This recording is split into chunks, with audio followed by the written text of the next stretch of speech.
सभी भक्तात्माओं से दास की प्रार्थना है, अगर आपने हमारे और आपके चैनल पूर्ण परमात्मा को सब्सक्राइब नहीं किया है तो इसे सब्सक्राइब कर लें और इस घंटी आइकन पर क्लिक करके ऑल पर क्लिक कर लें ताकि दास जब भी कोई नई वीडियो डाले तो आपको नोटिफिकेशन मिल जाए। अब जैसे कोई बड़े पूरे परिवार में कोई सदस्य बीमार हो जाता है, रोगी हो गया, असाध्य रोग हो गया और डॉक्टर ने बता दिया 10 दिन का मेहमान है या 1 महीने का मेहमान है, उस समय उसकी क्या स्थिति होती है? रिलेटिव आकर इकट्ठे होने लग जाते हैं, परिवार के सदस्य भी आसपास बैठ जाते हैं। तब वो खुद सोचता है कि अब के बनेगी, मेरे साथ कहाँ जाऊंगा। तो यहाँ उदाहरण दे रहे परमात्मा के पात जड़नता यूं कहे सुन भई तरवर राय। हे वृक्ष, यानी वृक्ष समझो एक परिवार, एक पत्ता टूट कर जा रहा है वो सदस्य परिवार का, और वो खुद कह रहा है कि ना जाने कहाँ गिरेंगे जाए, अब के बिछड़े फिर नहीं मिलेंगे, ना जाने कहाँ गिरेंगे जाए। तो फिर जो कुल के लोग बैठे होते हैं वो एक सांत्वना दिलाते हैं और क्या कहते हैं, भाई यहाँ तो सब नहीं मरना है, ना कोई रहा, 2 दिन आगे पीछे भी ये तो सब नहीं जाना है, परमात्मा का विधान है, चिंता ना कर, जो होनी थी होगी। बस इतना संतोष देकर हम उसका दिल डांटते हैं। ऐसे ही उदाहरण दे रहे परमात्मा कि वृक्ष कह रहा है, वो तरवर कह रहा है, तरवर कहता पात से सुनो पात एक बात, यहाँ की याहे रीति है एक आवत एक जात। दादा मर गया, पोता पैदा हो गया, 50-60 वर्ष वो पोता नाच कूद लेगा, फिर वो मरेगा, उसका पोता तैयार हो गया। तो परमात्मा कहते ये क्या जीवन है तुम्हारा, तुम इसी को फाइनल मान लिया। इसका एक विकल्प है, अभी तक नहीं था, अब इसका अल्टरनेट प्राप्त है, फिर इसको ग्रहण करो। जब तक हमारे साथ धोखा हुआ सो हुआ, अब तो सतर्क हो जाओ। ये जीवन नहीं है, ये संसार ठीक नहीं है, ये आपका नहीं है। काया तेरी है नहीं, ये माया कहाँ से हो, चरण कमल में ध्यान रखो हो, इन दोनों को खो। जब तेरा शरीर तेरा नहीं, मूर्ख तो कोठी और बंगलो न बैंक बैलेंस न अपना क्यों कर मान बैठा, यह बुद्धि कहाँ भ्रष्ट हुई तेरी।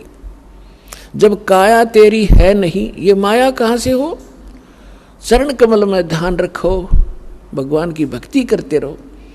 तेरे पास माया है, इसको सदुपयोग कर, इसका अहम मत बना, इसमें ममता मत रख, या तेरी नहीं है। ऐसे समझ ले जैसे होटल में जाकर रेस्टोरेंट में कोई सेठ व्यक्ति रह रहा है, वहाँ की कुर्सी मेज पलंग टीवी सारा कुछ उपलब्ध है, आपको एसी लगा है, कूलर लगे हैं, पंखे लगे हैं, ट्यूब हैं, आप उनको प्रयोग कर रहे हैं, करते रहो, क्योंकि आपका जो रेंट लग रहा है, किराया चलते समय आपका नहीं है। वो कहते उन कुर्सियाँ ना अपने समझ बैठे और उस टीवी ने ठा के चालन दे, कोई नहीं जान देगा वहाँ से। तो ऐसे ही संसार में रहिएगा आप एक होटल की तरह, जैसे होटल में आप रह रहे हो उसी सुविधा आपको प्राप्त है, लेकिन जो मूल उद्देश्य है आपका उस होटल में रहने का, वो मत भूलिए। होटल में कौन जाता है रेस्टोरेंट में? जैसे व्यापारी लोग गए दूर देश में जाकर वहाँ होटल में धर्मशाला में कमरा किराए पर ले लिया, वो उद्देश्य क्या उनका जाने का? क्या उन कुर्सी मेज पलंगों पर लेटा रहने का थोड़ा ही है। उसका उद्देश्य है कि मैं बिजनेस करूं, अच्छा सौदा खरीदूं और बेचूं और धनी होकर के लाभ प्राप्त करके मैं धनी बनकर वापस लौटूं। तो जो सेठ साहूकार जो पूंजी लेकर गया था, उस पूंजी से उसने सौदा किया और दुगने तिगने चुगने करके अपने घर पे आ गया, तो साहूकार कलाया। और उसका दूसरा साथी उतने पैसे पूंजी लेकर गया था, वो सारा दिन मस्ती मारता रहा, घुटी छुटी लावर सो जावे, और उन सारे सोफे और पलंग को अपना मान बैठा हो नशे में। जब उसकी पूंजी नष्ट हुई, जो ले गया था सौदा करने के लिए, तो उसके बाद उसको धक्के मारकर बाहर निकाल दिया गया रेस्टोरेंट से, क्योंकि वो कंगाल हो गया। और जो उद्देश्य लेकर गया था वो किया नहीं तो वो फिर मजदूर लगता है आके किसी साहूकार के। इसके विषय में परमात्मा हमें याद दिलाते हैं, ये सौदा फिर नाही संतो यो सौदा फिर नाही, ये सौदा फिर नाही रे संतो यो सौदा फिर नाही। लोहे जैसा ताव जात है, लोहे जैसा ताव जात है, काया दे सराही रे संतो यो सौदा फिर नाही। तीन लोक और भवन चतुर्दश, तीन लोक और भवन चतुर्दश, सब जग सौदे आही रे संतो यो सौदा फिर नाही, ये सौदा फिर नाही रे संतो यो सौदा फिर नाही। दुगने तिगने किए चौगने, दुगने तिगने किए चौगने, और किन्हू मूल गवाई रे संतो यो सौदा फिर नाही, यो सौदा फिर नाही रे संतो यो सौदा फिर नाही। यो दम टूटे पिंडा फूटे, ये दम टूटे पिंडा फूटे, हो लेखा दरगाह माही रे संतो यो सौदा फिर नाही, ये सौदा फिर नाही रे संतो यो सौदा फिर नाही। जा दिन की मोए डरनी लागे, जा दिन की मोए डरनी लागे, लज्जा रे अकनाही रे संतो यो सौदा फिर नाही, यो सौदा फिर नाही रे संतो यो सौदा फिर नाही। फिर बताते हैं कि कुल परिवार तेरा सकल कबीला, पुर कुल परिवार तेरा सकल कबीला, मसलत एक ठराही रे संतो यो सौदा फिर नाही। बांध पिंजड़ी आगे धर लिया, बांध पिंजड़ी आगे धर लिया, फिर मरहट में ले जाई रे संतो यो सौदा फिर नाही, यो सौदा फिर नाही रे संतो यो सौदा फिर नाही।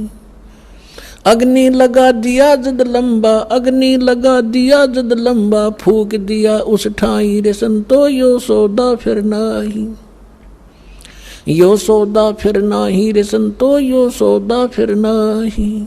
प्राण बांध फिर पंडित आए, पीछे गरुड़ पढ़ाई रे संतो यो सौदा फिर नाही, यो सौदा फिर नाही रे संतो ये सौदा फिर नाही।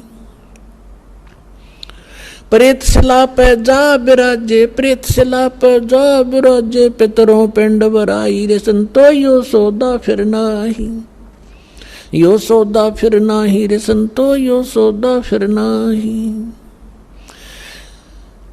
बहुर श्राद्ध खान को आए, बहुर श्राद्ध खान को आए, काग भयो कुलमाई रे संतो यो सौदा फिर नाही, यो सौदा फिर नाही रे संतो यो सौदा फिर नाही।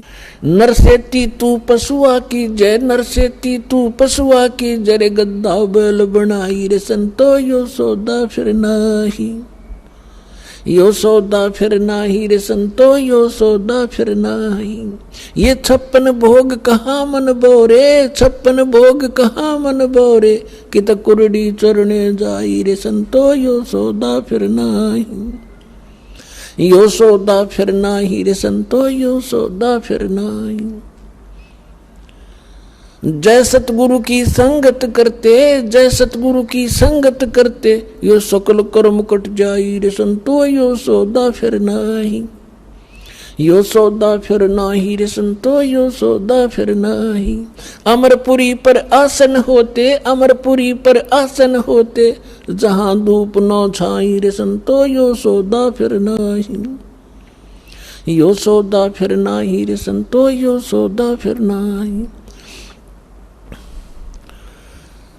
अपने आत्माओं, इस वचन में अमृतवाणी के अंदर आदरणीय गरीबदास साहिब जी ने परमात्मा की महिमा और इस जीव की दशा बताई है। जैसा भी आपको एग्जाम्पल दिया था कि एक 2 साहूकार पैसे लेकर गए थे उद्देश्य बिजनेस बढ़ाने के लिए, एक ने उद्देश्य पूरा किया, एक ने घुट्टी लाई सो गया। जिसने दोगुने तिगने कर लिए वो तो सेठ बन गया, और जिसने घुटी लाई और बकवाद करी घड़ी वो टोटे माँ के मजदूर लगा। तो यहाँ बताते हैं कि लोहे जैसा ताव जात है ये काया दे सराही। अब जैसे कारीगर होता है, लोहे को गर्म करता है ऐरन में, उसको खूब गर्म कर देता है, और उस गर्म रहते ही उसके ऊपर वो चोट लगाता है या किसी मोल्ड में डाल देता है, तो जिस उद्देश्य के लिए वो गर्म किया था तो वो सफलता प्राप्त कर लेता। जब गर्मा गर्म पर कर गया था, और जब वो जरा सा ठंडा हो गया, फिर चाहे सारे गन्ने जाड़ ले, वह चीज़ नहीं बनेगी, बांगा टेढ़ा हो जाएगा। तो यहाँ बताते हैं कि लोहे जैसा ताव जात है, ये मनुष्य जीवन आपका है। जब तक ये मनुष्य जीवन है आपका लोहा गर्म है, और इस गर्म लोहे पर ये चोट लागी राम नाम की सत्संग की, तो आपका उद्देश्य पूरा हो जाएगा जिसके लिए मनुष्य शरीर मिला था। और ये हो गया ठंडा, इसको देंगे फूक, फिर बनेगा गदा। या सुंदर शरीर रहा नहीं, बांगा टेढ़ा मुंह हो गया, कोई गधे का, कोई बंदर का, कोई कुत्ते का, कोई धूम लगाए फिर रहे होंगे हम। तो इन कष्टों को याद दिलाया जाता है, इसके साथ साथ इसका एक समाधान भी इसमें बताया जाएगा। क्या बताते हैं? 3 लोक और भवन चतुर्दश, ये 14 लोक और 3 लोक 14 भवन के सब अपना वर्क डन किया हुआ प्राप्त कर रहे हैं। सब सौदे के लिए ही ये आते हैं, यहाँ पर सौदा करके जाते हैं। जो जैसा कर्म करता है वैसा ही फल इनको यह मिल जाता है। 3 लोक और भवन चतुर्दश सब जग सौदे आही, और दोगुने तिगुने करे चौगुने किन्हु मूल गवाई। ये मनुष्य जीवन के श्वास आपकी मूल धन है, ये मूल पूंजी है। जो अच्छी आत्माएं हैं, जो सत्संग में आते हैं, उनको परम संत मिल जाते हैं, शास्त्र उनको साधना प्राप्त हो जाती है, और मर्यादा में रहकर अपने उद्देश्य को ना भूलकर आजीवन भक्ति करते हैं, तो वो दोगुने तिगुने चौगुने कर लेते इस मूल धन के। और जो केवल सारा दिन राजनीति में गुटी सुटी लाई, ताश खेले, बकवाद घड़ी, पेट भरने के लिए धंधे में लागे रहे, बस उसी को फाइनल मान लिया, तो कहते उन्होंने मूल गंवा दिया, वो मूल धन नष्ट कर दिया, मनुष्य जीवन को बर्बाद कर दिया। उसके बाद फिर क्या होगा? कहते हैं ये दम टूटे, श्वास खत्म होंगे, ये शरीर नष्ट हो जाएगा, समाप्त होगा। फिर जीवात्मा तो ऊपर ले जाएंगे पकड़ कर यम के दूत, और पीछे से ये नकली धर्मगुरु हमारे इसकी क्रियाक्रम पर ला देंगे हमने, और वहाँ उसकी दुर्गति हो रही होगी ऊपर, यहाँ हम क्रियाक्रम करके उसकी गति की चिंता कर रहे होते हैं। क्या बताते हैं कि उस दरगाह में मार पड़ेगी, यम पकड़ेंगे बाहीं। जिन्होंने परम संत सतगुरु रूप में प्राप्त नहीं हुए, सत्साधना नहीं की, उनको यम के दूत पकड़ कर ले जाते हैं, और जिनको संत मिल गए, सत्साधना कर रहे हैं, उनको यम के दूत नहीं ले जाते, उनको जहाज में बिठाकर भगवान ले जाता है। कबीर साहब कहते हैं आए हैं सो जावेंगे ये राजा रंग फकीरे, एक सिंहासन चढ़ चले एक जूड़े जात जंजीरे। आने और जाने में बहुत अंतर रहेगा। कबीर साहब कहते हैं जो जन्मे हैं वो मृत्यु तो होगी। आए हैं सो जावेंगे राजा रंग फकीर, लेकिन राजा रंग जो भक्ति नहीं करते और फकीर साधक जो संत कर भक्ति करता है, उनके जाने में बहुत अंतर होगा। एक तो सिंहासन चढ़ चले, विमान में बैठ कर जाएंगे, और एक बांध के ले जाएंगे जिनको यम के दूत, तो बहुत अंतर हो गया। अब क्या बताते हैं कि कुल परिवार तेरा सकल कबीला मसलत एक ठहराई।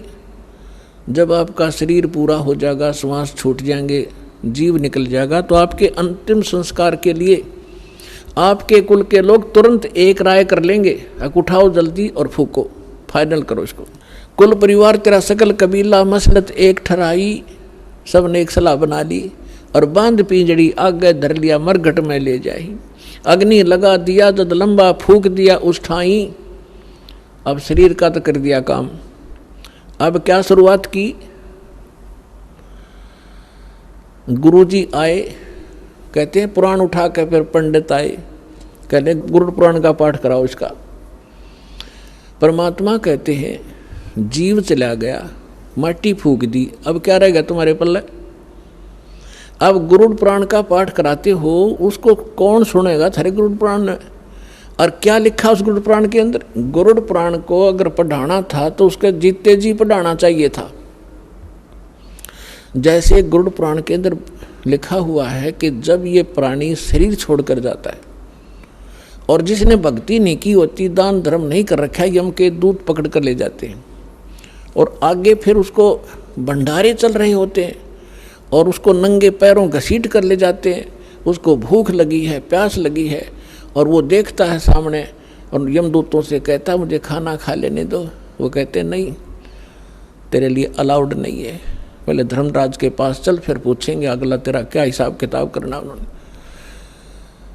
तो ऐसी दुर्गति होती है। फिर गुरुड़ पुराण में बताया जाता है जिसने ऐसे कर्म किए उसका हाथ कटा, जो ऐसे कर्म करता वो अंधा होता है, जो ऐसे कर्म करता है उसको उसका बेटा मर जाता है। तो परमात्मा कबीर जी कहते हैं कि तुमने वो गुरुड़ पुराण उसको पहले पढ़ाना चाहिए था, ताकि वो बुराइयां तो बचता और पाप कम करता, भगवान भज लेता, डरता। अब वो गधा बनने की तैयारी करे, तुम गुरुड़ पुराण पढ़ाने लग रहे हो वहां पर, सारे उल्टी रीति।